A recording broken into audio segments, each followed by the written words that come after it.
Este es el día que hizo el Señor. Nos gozaremos y nos alegraremos en Él. Mis amados hermanos, damos las gracias al Señor por la oportunidad y el privilegio que nos da de estar el día de hoy en la casa del Señor, el pueblo de Dios reunido. A pesar de la calor, a pesar de la inclemencia del tiempo, Dios es digno de ser alabado siempre. Es nuestra oración, hermanos, que en la mañana de hoy podamos hacer una breve pausa en nuestra serie para reflexionar sobre un tema que consideramos importante y relevante para el pueblo de Dios hoy. En nuestra pausa vamos a tomar 2 semanas para reflexionar sobre el tema de la familia, nuestra vocación y llamado como pueblo de Dios a la luz del diseño de Dios para la humanidad y para la sociedad. Yo debo estar iniciando el día de hoy y el hermano Emilio concluirá la próxima semana con el favor del Señor. Y la razón particular, mis amados hermanos, es que acostumbramos, por tradición debemos decir, tomar el mes de mayo para celebrar el mes de la familia. Y la intención, mis amados hermanos, es destacar dentro del cuerpo de Cristo la importancia de la unidad familiar y de promover la enseñanza y la práctica de valores y principios cristianos en el hogar. Ahora, hermanos, no solamente queremos restringirnos al hogar, sino que podamos también, independientemente de su estado civil, sea casado, soltero, viudo, etcétera, que usted y yo podamos reconocer, entender el valor fundamental de la primera y más importante institución de la sociedad. Alguien lo puso de esta manera: soltero o casado, nuestro propósito es el de cumplir el propósito de Dios. ¿Y cómo sucede esto? En definitiva, la familia, tanto la familia biológica como la familia espiritual, cumplen ese rol. Y esa es la realidad, mis amados hermanos. Lo que vamos a estar abordando hoy no implica solamente las 4 paredes de su residencia, sino que implica la iglesia y más allá, inclusive de las paredes de la iglesia, inclusive implica la sociedad. Porque ya lo hemos dicho y quisiera recordarlo en esta mañana, la condición de la sociedad está directamente ligada, gracias varón, a la condición de la familia, a la condición o al entendimiento que tengamos de la institución familiar. Puedo añadir algo más.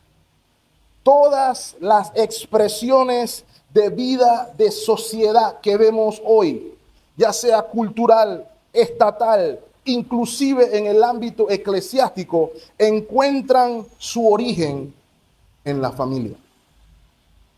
Y por eso, hermanos, mi intención hoy a todos los que están aquí es exhortar a la congregación a la luz de los tiempos en los que nos encontramos, en que el enemigo de nuestras almas inunda nuestra sociedad y nuestro día a día con un mensaje contrario y opuesto a lo que estamos mencionando aquí.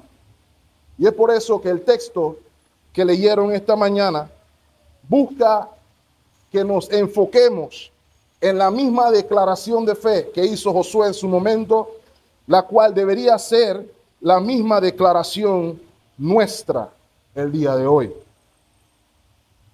Quisiera leerla nuevamente, ya que es solamente un verso. Josué capítulo 24, versículo 15. Y si mal os pareciere, o si mal os parece servir a Jehová, escogeos hoy a quién sirváis, si a los dioses que sirvieron vuestros padres cuando estuvieron al otro lado del río, o a los dioses de los amorreos en cuya tierra habitáis, pero yo y mi casa serviremos a Jehová. Es esa declaración de fe en la que queremos hacer el énfasis, hermanos, porque el tema particular del capítulo 24 de Josué es: ¿a quién vas a servir?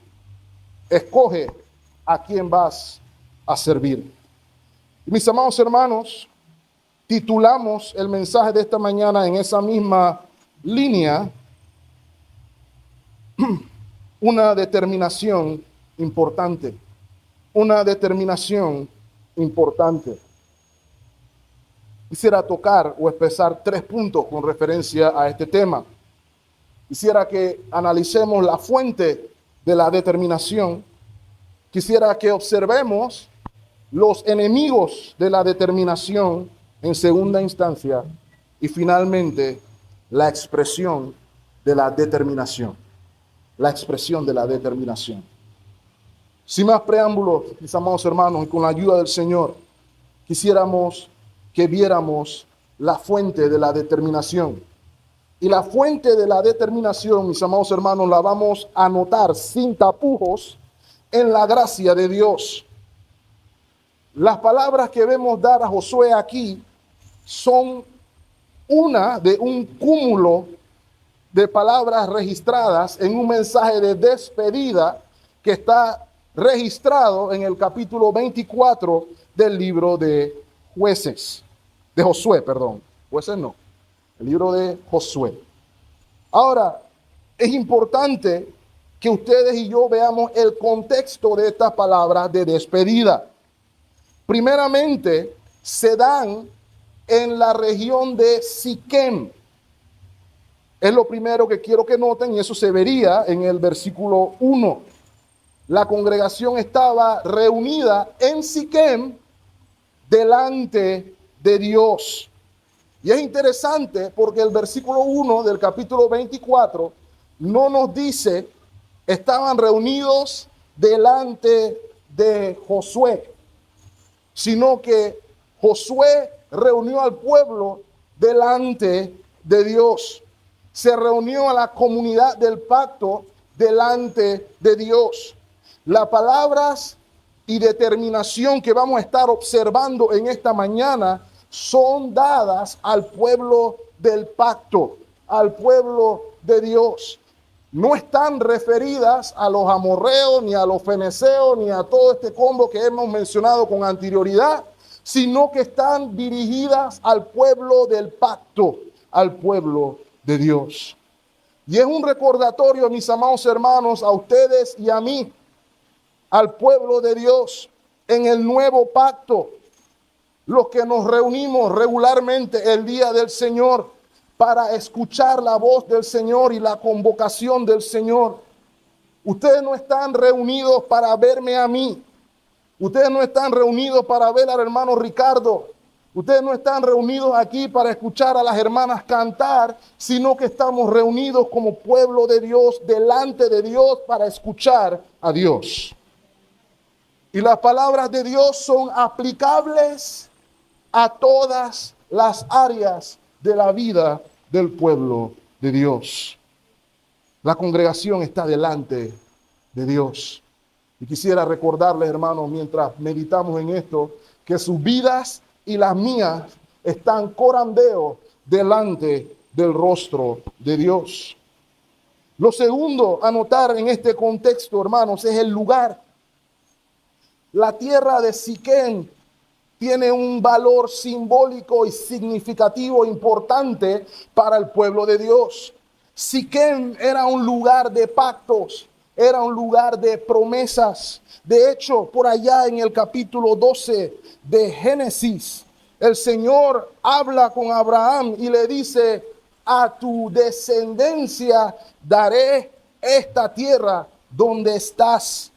Más adelante, Jacob también recibe y cree en la promesa en la tierra de Siquem. El pueblo había sido necio en algún momento y se reconciliaron con Dios en Siquem. Recordaron el pacto en Siquem. Y por ende, mis amados hermanos, usted y yo debemos poder ver aquí que este lugar representa la fidelidad a Dios en el cumplimiento de sus promesas. Dios ha sido fiel y es un recordatorio para usted y para mí hoy que Dios siempre es fiel. La fidelidad de Dios es un motivo para la alabanza de su nombre, porque aun cuando nosotros generalmente terminamos siendo infieles, aún así el Señor es fiel a su pacto y fiel a su promesa. El punto aquí a observar en este contexto es que por su gracia Dios llamó a Abraham y llamó también a los patriarcas. Ese es el recordatorio. Eso es lo que usted podrá ver, por ejemplo, en el versículo 2 del capítulo 24. Y dijo Josué a todo el pueblo: así dice Jehová, Dios de Israel, vuestros padres habitaron antiguamente al otro lado del río. Esto es Taré, padre de Abraham y de Nacor, y servían, note ahí hermanos, a dioses extraños. Versículo 3.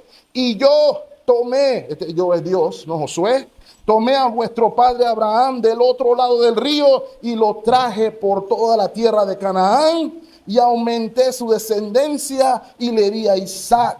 Y de Isaac vimos a Jacob y de Jacob vimos toda la dinastía, la nación que eran de 70 personas que llegaron a Egipto y de probablemente más de 2 millones que salieron, como estudiamos hace poco, a la luz de la promesa.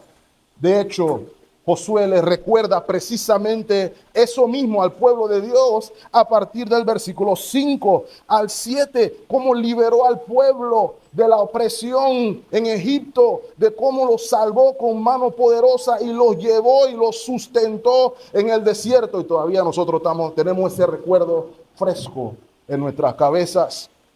No solamente los liberó de la opresión en Egipto y los salvó de la esclavitud, sino que nos dice también que les entregó la victoria sobre todos los pueblos que estaban en Canaán, no Canadá, hasta el momento. ¿Ok? Porque Canaán, la tierra prometida, no estaba vacía, hermanos. Y el Señor echó fuera a sus enemigos, o estaban en el proceso de echar fuera a todos los enemigos. Lo que quiero mencionar con esto, mis amados hermanos, que antes de dar su declaración de fe, usted y yo tenemos que entender de dónde viene esa determinación de Josué. Cómo él puede decirle al pueblo: escojan lo que van a hacer, pero yo y mi casa vamos a servir al Señor, porque él había sido testigo de la gracia de Dios en favor de su pueblo. Abraham no estaba buscando a Dios, mis amados hermanos. Abraham estaba por allá haciendo toda clase de macalucia con los dioses paganos. A veces no nos queremos acordar de eso, pero ese es el comienzo del padre Abraham. Nadie busca a Dios, es Dios el que toma la iniciativa y nos rescata. Por eso quisiera recordarles, hermanos, que la determinación de Josué de reconocer la gracia de Dios en su vida debe ser la misma determinación o reconocimiento suyo y mío de la gracia de Dios en nuestra vida. Porque así como Abraham, usted y yo sabemos en lo que andábamos cuando el Señor nos encontró. Igual que los israelitas estábamos presos en esclavitud, en el pecado, de lo cual fuimos liberados en virtud de la obra redentora de Cristo Jesús, de lo cual hemos estado cantando toda la mañana, el día de hoy. Por ende, mis amados hermanos, nuestra determinación como siervos del Señor debe venir de reconocer la gracia de Dios en nuestro favor. Y la respuesta entonces debe ser la de servir al Señor en consagración. Quisiera recordarle, hermanos, lo vimos recientemente en el Éxodo, una de las veces que Moisés llegó a donde Faraón le dijo: dice Jehová, deja ir a mi pueblo. ¿Para qué, hermanos? Para que me sirva en el desierto. Porque a veces pensamos que nuestra redención termina con el hecho de salir de la prisión o la esclavitud en la que estábamos. El propósito de la redención es la gloria de Dios y el servicio al Señor. Usted y yo no fuimos redimidos para vivir como quisiéramos, fuimos redimidos para vivir para Dios, porque fuimos comprados por precio. Primera de Corintios, capítulo 6, versículo 20. Primera de Corintios 6, 20 dice: porque habéis sido comprados por precio. ¿Cuál es el precio, hermano? Algo que usted y yo jamás íbamos a poder pagar. La sangre preciosa del Cordero inmolado fue el precio de su libertad, de su opresión. Y note cuál es entonces la reclamación para aquellos que han sido comprados. Glorificad pues a Dios en vuestro cuerpo y en vuestro espíritu, lo que quiere decir todo su ser, los cuales son de suyo, son de Dios. Usted y yo le pertenecemos a Él. De hecho, el himno 459, ya pertenezco a Cristo, en su segunda estrofa dice lo siguiente: Cristo bajó del cielo a buscarme, cubierto de pecado encontróme, me levantó de vergüenzas mil, ya pertenezco a Él. Ya pertenezco a Cristo, Él pertenece a mí, no solo por el tiempo aquí, más por la eternidad. Esa es la realidad, mis amados hermanos. Y recuerden, esa era la meta del pacto con Abraham. Ellos serían su pueblo y Él sería su Dios para siempre. Y de ahí, hermanos, es donde viene entonces el llamado de Josué al pueblo en el versículo 14 de Josué 24. Ahora pues, temed a Jehová y servidle con integridad y en verdad, y quitad de entre vosotros los dioses a los cuales sirvieron vuestros padres al otro lado del río y en Egipto, y servid a Jehová. Hay una determinación que fluye, mis amados hermanos, de reconocer la obra y la gracia de Dios en favor de su pueblo. Lo segundo que quería que observáramos, mis amados hermanos, los enemigos de dicha determinación. Porque es interesante, mis amados hermanos, que aun cuando Josué revela todas las cosas de lo que fueron testigos los israelitas, porque esa historia no se la estaban aprendiendo allí, los israelitas ya sabían quién era Abraham, ya sabían quién era Isaac, ya sabían quién era Jacob, ya sabían quién era Moisés. Ellos habían visto la mano de Dios y habían visto todo lo demás, pero se encontraban con un problema. Se encontraban con el problema de un corazón dividido entre el Dios verdadero y dioses falsos. A lo que lo está llamando Josué aquí es a decidir entre el Dios verdadero y otros dioses, cualquiera. Y el primer enemigo, mis amados hermanos, de esta determinación es un corazón dividido. ¿Por qué lo digo? Ya hemos dicho en un sinfín de ocasiones, mis amados hermanos, que el propósito de la existencia humana, el propósito de que usted esté respirando aire y caminando y moviéndose, es el de glorificar a Dios y de disfrutar de Él para siempre. Ese es el propósito de la existencia. Pero a causa del pecado, a causa de nuestra rebelión, a causa de nuestra iniquidad, el hombre quiso ser como Dios. El hombre no quiso disfrutar de Dios y glorificar a Dios, sino que quiso ser como Él. Romanos capítulo 1, versículo 18 en adelante nos recuerda a todos, mis amados hermanos, que siendo el hombre consciente de la realidad de la existencia de Dios, no por casualidad, sino porque es evidente en despliegue su eterno poder y deidad, manifestado, dice el texto claramente, en la creación, decidieron voluntariamente no reconocerlo como Dios ni darle gracias, sino que prefirieron adorar a la criatura en lugar del Creador. Y por lo general, mis amados hermanos, eso significa adorarse ellos mismos. Y como consecuencia, Dios los entregó precisamente a eso mismo. ¿Por qué estoy mencionando eso, mis amados hermanos?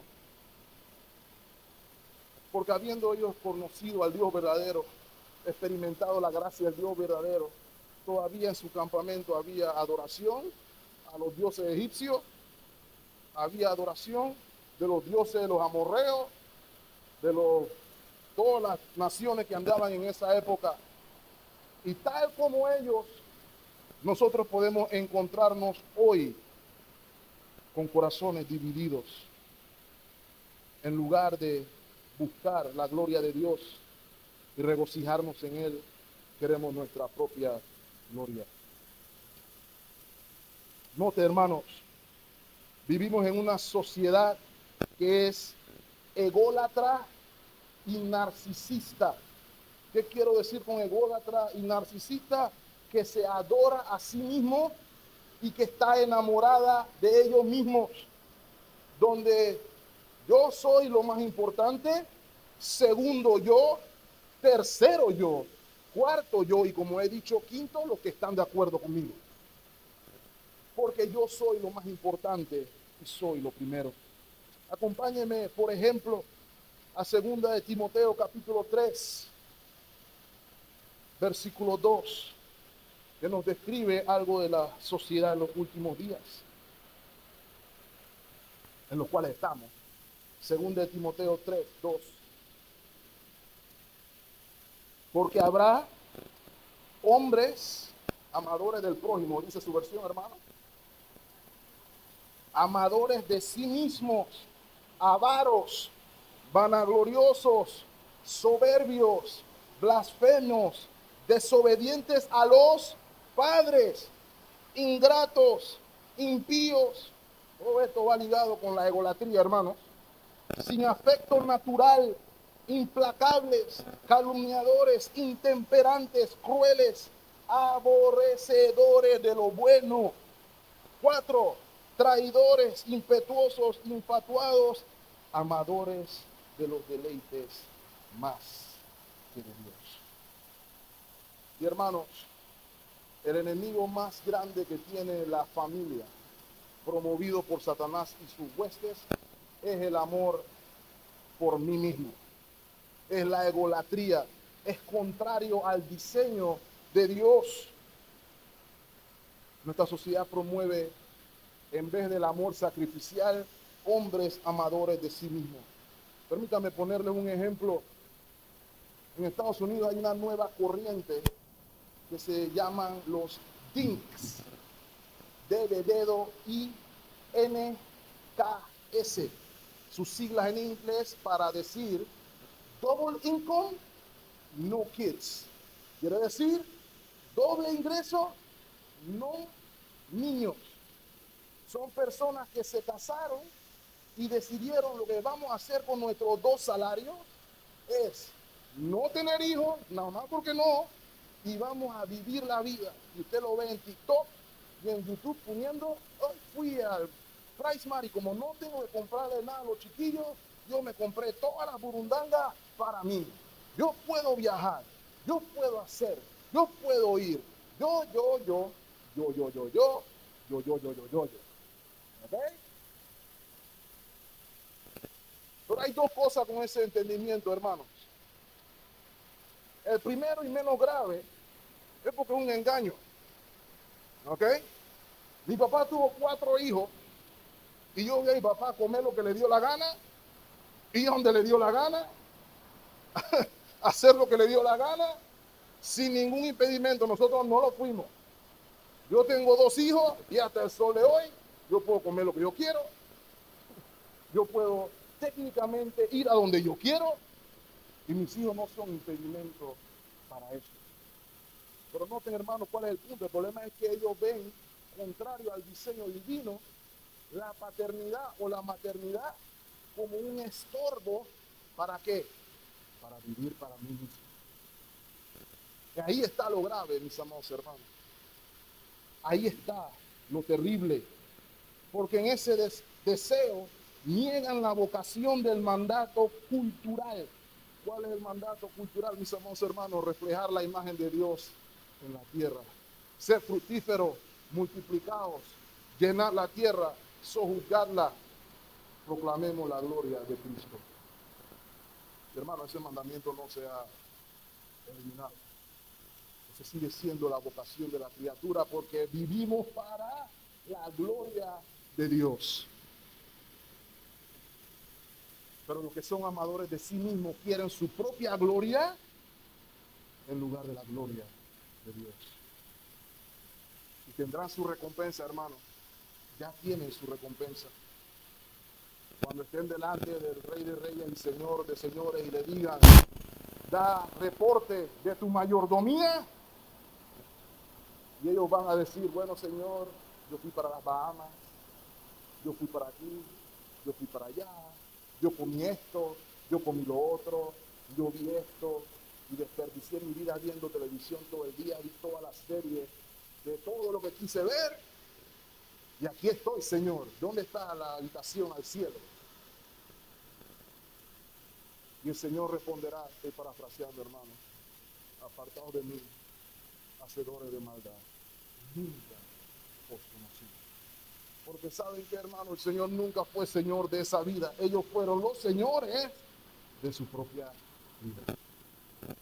Ese es el primer enemigo, hermano, de lo que quiero que estemos advertidos. El enemigo de esa determinación de querer servir al Señor, yo y mi casa, es precisamente que yo considero que yo soy más importante que lo que Dios es. El siguiente enemigo son las aflicciones de la vida. Las aflicciones de la vida se convierten en fuertes enemigos de dicha determinación de servir a Dios enteramente. Usted recordará, voy a pedirle que busque Marcos capítulo 4,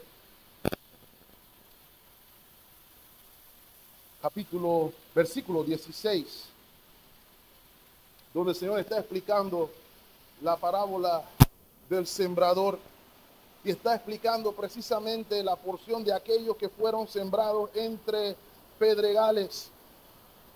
¿Y cuál es la característica de la semilla que fue sembrada entre pedregales? Que salió pronto, brotó pronto, pero estaba sin raíz, y como estaba sin raíz, se secó. El Señor nos explica en el versículo 16 que ese tipo de semilla representa a aquellos que han oído la palabra, al momento la reciben con gozo. Note lo que dice el versículo 17, pero no tienen raíz, sino que son de corta duración, porque cuando viene, ¿qué cosa? La tribulación o la persecución por causa de la palabra, luego tropiezan. ¿A dónde voy con esto, mis amados hermanos? El Señor nos promete en su palabra, es una promesa que no nos gusta oír. En el mundo hallaremos aflicción, pero hemos de vivir, hermanos, arraigados a la vid verdadera que es nuestro Señor Jesucristo. El Señor nos explica, yo soy la vid, ustedes los pámpanos, separados de mí, nada podéis hacer. Y la pregunta en su caminar cristiano es, ¿en quién está usted arraigado? Porque la realidad es que muchos de nosotros tenemos en algún momento, como veremos con el pueblo de Israel, la determinación de decir lo mismo que Josué: yo y mi casa serviremos a Jehová, hasta que viene el primer problema. Hasta que mi hijo me comienza a contestar con falta de respeto. Hasta que mi esposo no recoge lo que tira en el cuarto.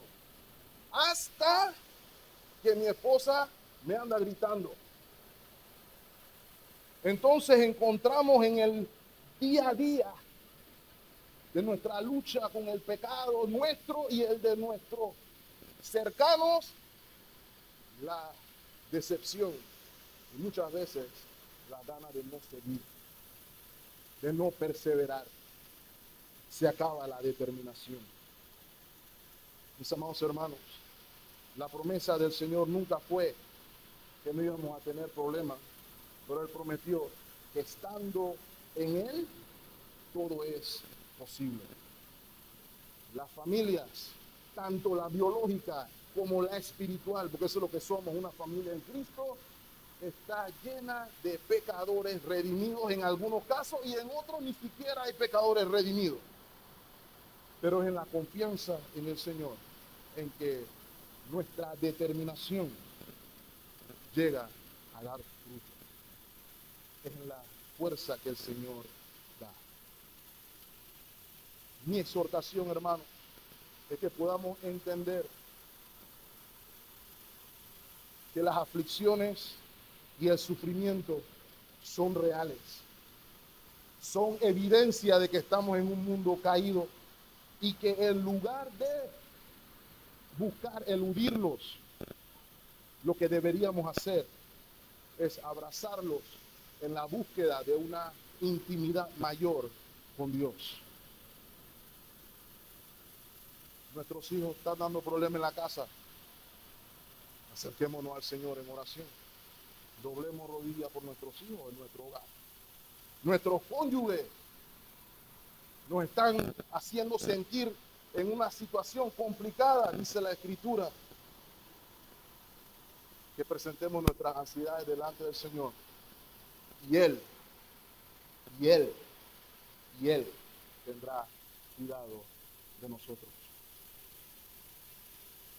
Aplica en todas las áreas de la vida, mis amados hermanos.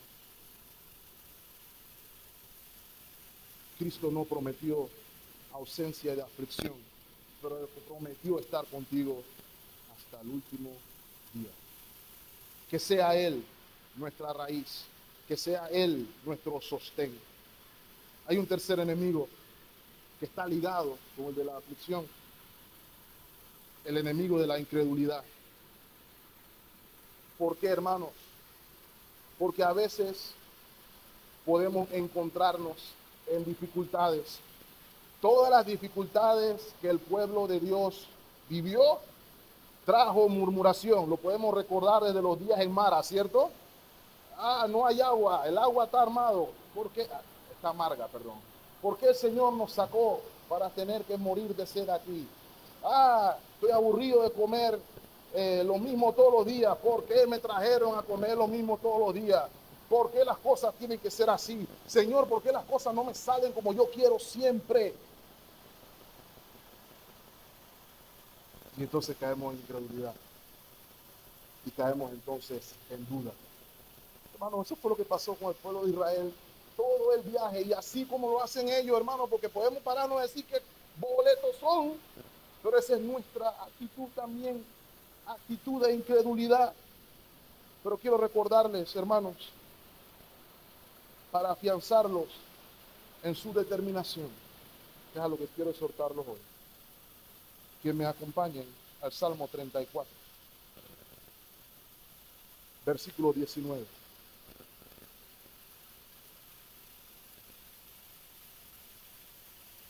Muchas son las aflicciones del justo. Haga una pausa ahí, hermano. ¿Cuántas son las aflicciones del justo? Algunas. ¿Saben por qué estoy haciendo la pausa ahí, hermano? Porque a veces hemos sido víctimas del falso evangelio que dice que usted no debe tener aflicciones. Y si tiene aflicciones es porque le falta fe. Probablemente lo opuesto. La fe se ve en la actitud, en la aflicción. Pero aquí dice el Señor, muchas son las aflicciones del impío. Pero gracias a Dios el versículo no termina ahí, ¿cierto? Pero de algunas, de un par de ellas, de todas ellas me librará Jehová. Esa es la promesa para vencer al enemigo de la aflicción y de la incredulidad. ¿Saben cuál es la otra evidencia de problemas con respecto a incredulidad? no creer que el diseño de Dios es bueno. Yo quisiera recordarle, hermano, que en todos los días de la creación el Señor terminó diciendo, y vio Dios que era bueno. Hizo al hombre, varón y hembra lo creó, lo puso en el huerto, hizo todo lo que ya hemos hablado y vio Dios que era bueno en gran manera. ¿Eso usted lo cree o no? Pero hay inclusive personas que nos llamamos creyentes que a veces estamos inclusive dudando del diseño de Dios para la creación, el diseño de Dios para la familia, el diseño de Dios para la vida en sociedad. Y a lo que Dios ha llamado bueno, nos hemos encontrado diciendo que es malo. Aquello que Dios les dijo a los israelitas que era bueno, ellos dijeron, los amorreos lo están haciendo mejor. El culto de los feneceos es mejor que el culto nuestro. Y algunos de nosotros hemos comprado el engaño de lo que Dios dijo que era bueno y hemos dicho que no. El mundo dice que el matrimonio no sirve. Algunos lo han comprado. El mundo dice que los hijos son estorbo. El mundo lo ha comprado.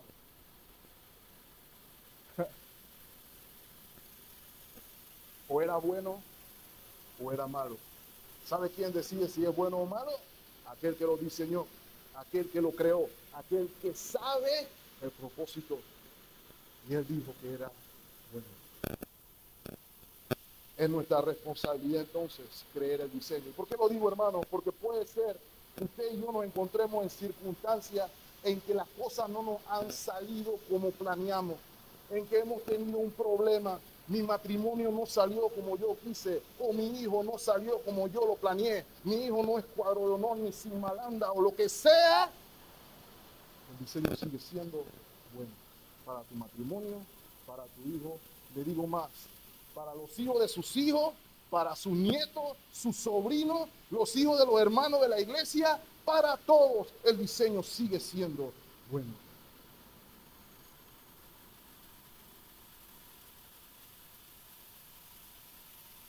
El diseño sigue siendo bueno. No caigamos en el engaño de la incredulidad. Si vencemos a los enemigos por la gracia de Dios, nuestra determinación estará firme. Quisiera cerrar, hermanos, con mi tercer punto aquí. La expresión de la determinación. La expresión de la determinación la vemos en una perseverancia en la voluntad de Dios. ¿A qué me refiero con esto? Josué le dice a los israelitas, ustedes van a tener que decidir qué van a hacer. Ustedes van a servir a los dioses o a los vaivenes del mundo o van a servir al Señor. Pero note, yo y mi casa serviremos a Jehová. ¿Qué significa serviremos a Jehová? Que van a perseverar en la voluntad de Dios. Y esa es la vocación para usted y para mí hoy. Para los que ya hemos formado familia, los que estamos por formar familia, los que terminaron de formar familia, es la misma vocación, perseverar en la voluntad de Dios. Todos deberíamos hacerlo. Romanos capítulo 12, versículo 2 nos llama y nos manda a que nos conformemos a este siglo, al mundo en el que vivimos, sino que nos transformemos por medio de la renovación de nuestro entendimiento. Note, para que podamos comprobar cuál sea la buena voluntad de Eugene, la buena voluntad de Dios. La única que importa porque es agradable y perfecta. ¿Cómo se persevera en esa dirección, mis amados hermanos? ¿Cómo se persevera en esa determinación? Permítame dirigirme primero a los varones. Dios está llamando a hombres como Josué, hombres piadosos y entregados a la familia. No solo en la provisión de lo material, sino también en la provisión de lo espiritual. En ambas cosas. Porque a veces nos sentimos bien los varones. Yo traigo el pan, yo traje el cheque, yo traje las cuestiones que tengo que traer, yo estoy cumpliendo como varón. Sin embargo, el llamado de Cristo hacia el hombre es más allá que solamente traer el cheque, que es parte de traer el cheque. Pero si recordamos el mandato de Efesios capítulo 5, el mandato habla de amar a sus esposas como Cristo amó a la iglesia. ¿Y como Cristo amó a la iglesia, mis amados hermanos? Entregó a sí mismo su vida por ella para santificarla y entregársela a sí mismo pura y sin mancha. Esa es la referencia. Estamos llamados a perseverar, mis amados hermanos, en la vocación de reflejar el amor de Cristo a nuestro cónyuge y a nuestros familiares. Que mis hijos puedan ver el modelo de lo que es un hombre sacrificado por su esposa, por sus hijos. Que mi hija pueda ver lo que debe ser la referencia de un hombre para la gloria de Dios. A esa determinación estamos siendo llamados, mis amados hermanos. ¿Y qué si no estoy casado? ¿Y qué si no tengo hijos aún? Bueno, nos estamos preparando para eso. Nos estamos preparando para esa vocación, ya sea en la familia biológica o inclusive en la familia espiritual. Porque ¿sabe qué? Hay jóvenes aquí que necesitan hombres maduros que les muestren el ejemplo también. Esa debe ser nuestra determinación de perseverar. Note lo que dije, perseverar en la voluntad de Dios. Igualmente, eso refleja también un llamado para las damas, mujeres piadosas que abrazan el diseño de dar, de nutrir vida y que tienen claras sus prioridades para la gloria de Dios. El asunto con la mujer virtuosa que mucho le gusta citar y decir, Valdía la madre, mujer virtuosa, quien la hallará, alta su estima, bla, bla, bla, bla. Es cierto, hermano, pero el punto a comprender es que la mujer virtuosa estaba clara en sus prioridades. Eso es lo que enseña el libro de Proverbios. Sus hijos la alaban, su esposo la alaba, porque estaba clara en cuáles eran sus prioridades. Esa es la vocación, esa es la determinación en perseverancia a la palabra de Dios. Jóvenes en la misma línea, jóvenes que han encontrado el ejemplo de Cristo moldeado por sus padres y que quieren vivirlo donde sea que estén. Esa es la determinación. Pero comienza con los líderes de familia. Empieza con un entendimiento no solamente por parte del líder de la congregación, sino de toda la iglesia de Cristo, de un entendimiento bíblico de lo que es el matrimonio y que hemos de proclamar, que hemos de ensalzar y que hemos de promover para la gloria de Dios, sin importar lo que el mundo diga, porque vivimos para la gloria de Dios. Eso fue lo que determinó Josué en su corazón. Yo y mi casa serviremos a Jehová. Ahora, hermanos, quisiera cerrar con esto.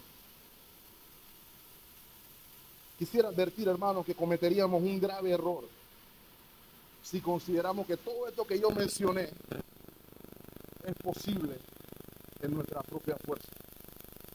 La determinación es necesaria, pero no es suficiente una ferviente determinación a decir amén a todo lo que yo he dicho. Va a requerir un poquito más.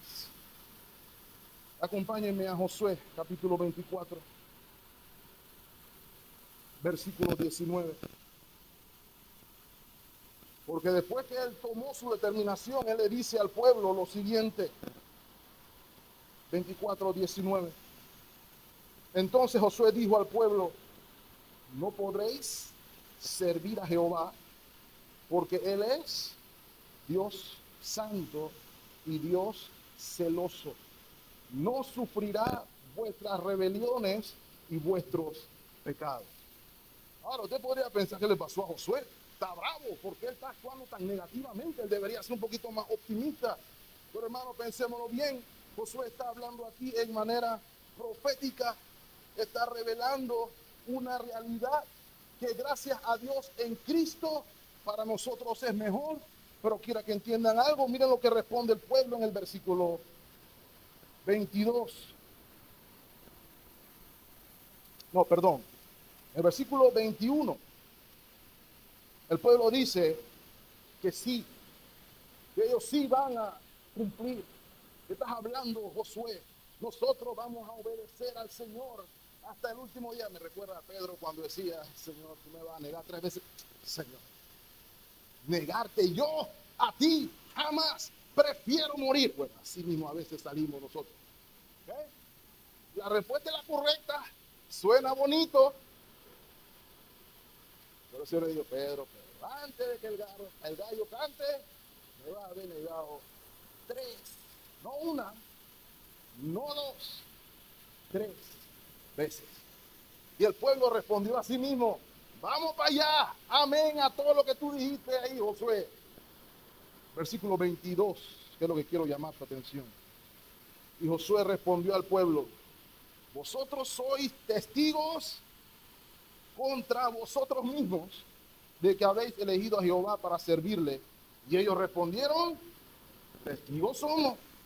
Entonces dice el profeta en este momento, quitad pues ahora los dioses ajenos que están entre ustedes. De nuevo, había dioses ajenos entre el pueblo, e inclinen su corazón a Jehová, Dios de Israel. Versículo 24.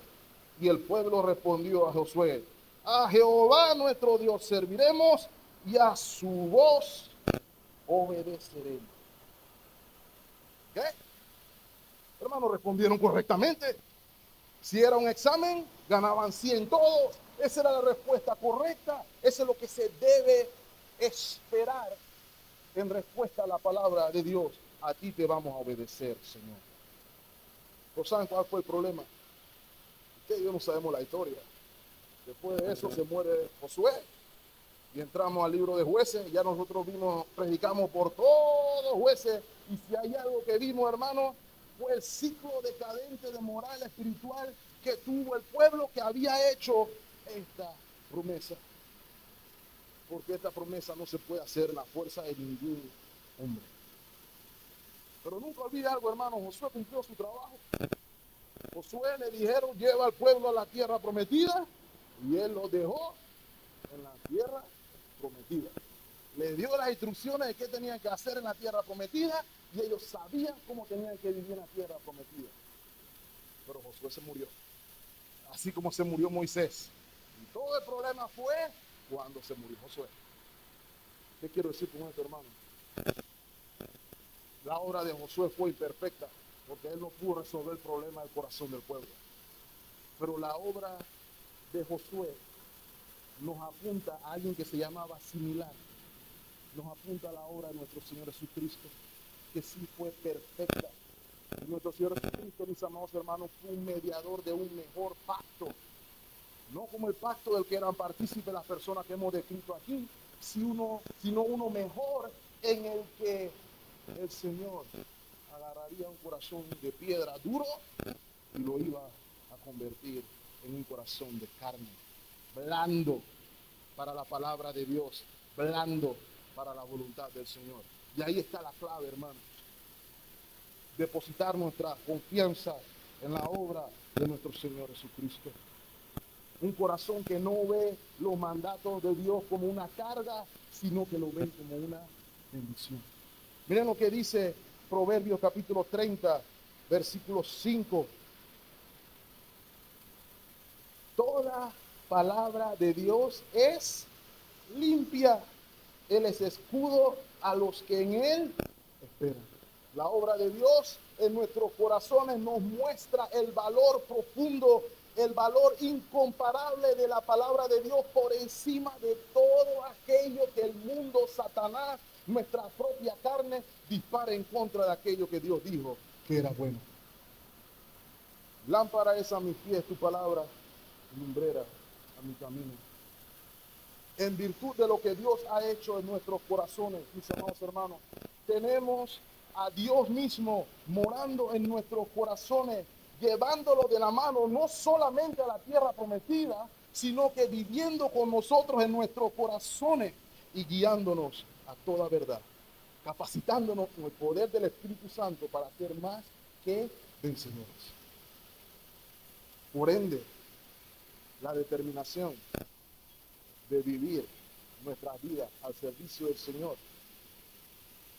es una realidad y no una quimera. No por usted, no por mí, sino por Cristo Jesús. Él nos da nuevas afecciones, nuevas motivaciones, las cuales incluyen, mis amados hermanos, no mi propia gloria, sino que la gloria de Dios. Aun cuando el mundo ofrezca todo lo demás. Y solamente quiero recordarle, hermanos, para lo que se nos ha olvidado, el mundo pasa y sus deseos, pero la palabra de Dios, el consejo de Dios, la voluntad de Dios permanece para siempre. No caigamos, hermanos, en el engaño del mundo. El mundo tiene su día marcado, pero vivir para Cristo, vivir por Cristo, es lo único que trae repercusión eterna. Y la vida por Cristo, mis amados hermanos, es una vida que sigue su ejemplo, una vida que da constantemente, que da, no esperando recibir a cambio, porque entiende que es más bendición dar que recibir. Cuando eso lo entendamos como una realidad, hermano, veremos que el matrimonio será más llevadero. Cuando eso lo entendamos, veremos que la crianza de los hijos será más llevadero. Cuando eso lo entendamos, veremos que la relación entre los hermanos será más llevadero, porque entendemos que los órdenes están invertidos. No es que hay para mí, sino que yo puedo dar para otro. Así como Dios dio para mí.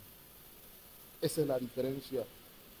Y es mi oración entonces, mis amados hermanos, que a la luz de la declaración y la determinación, no solamente en el hogar, no solamente en la iglesia, sino en la comunidad, usted y yo podamos declarar de la misma manera que lo declaró Josué, sin importar cuál sea la última moda en el mundo, yo y mi casa serviremos a Jehová.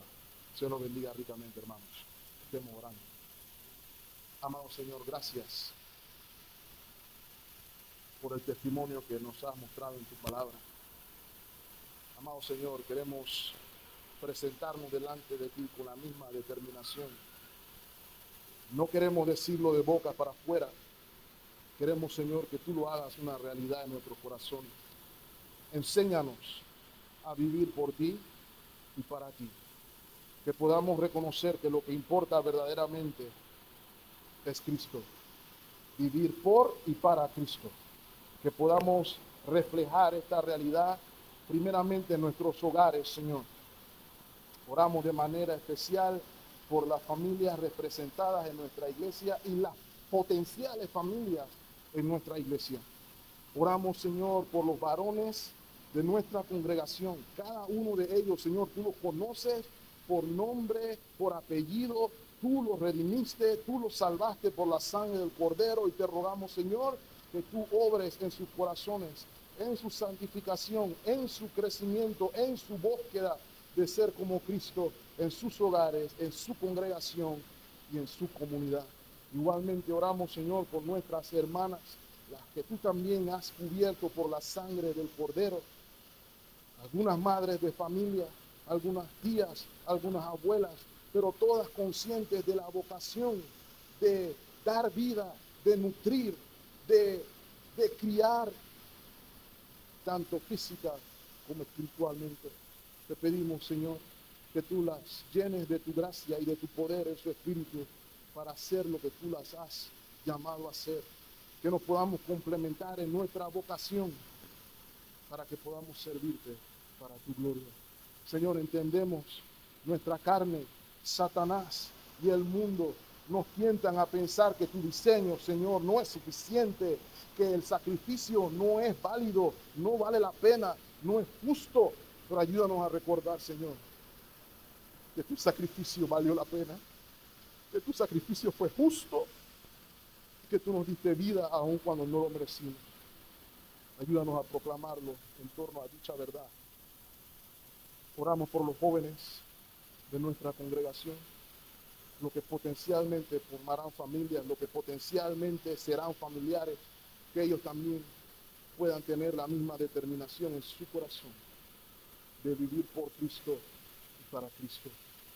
Todo esto lo pedimos confiando en tu providencia, confiando en tu poder para vivir con la determinación con la que nos has llamado. En Cristo Jesús lo pedimos.